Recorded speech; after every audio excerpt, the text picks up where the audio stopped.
పేద ప్రజలకు అంటే కులానికి ఒక బుద్ధరాజ్ కులానికే కాకుండా పేదలు ఏ కులం వాళ్ళ మీద ఆలోచించకుండా అందరి పేదలకు గొప్పగా చూసిన వ్యక్తి. ఈ ప్రాంతంలో ఆయన గురించి చరిత్ర పుంకాలుగా చెప్పుకోవడం మనం చూస్తాం. అని ఆయన చరిత్రను ఇప్పుడు మనకి ఇంతకుముందు శ్రీనివాస్ గౌడ్ గారు చెప్పినట్టు చరిత్రని వక్రీకరించారు, ఆయన చరిత్రను దాపెట్టారు, చరిత్రను బయటికి రాకుండా చేశారు. అట్లాంటి పండుగ సాయన ముద్రాజ్ కులంలో ఉండడం ఈ రోజు యావత్ రాష్ట్ర ప్రజలు గర్వంగా ఫీల్ అవుతున్నారు. ఆయన విగ్రహాన్ని ఊర పెట్టుకుంటున్నారు, ఆయనను స్మరించుకుంటున్నారు.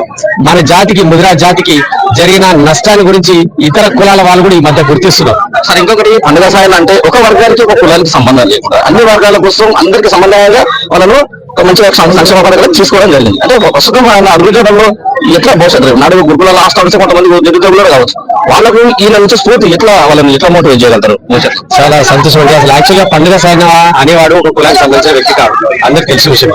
కానీ విచిత్రంగా ఏంటంటే నిజాం పాలన తర్వాత భారతదేశంలో కలిసిన తర్వాత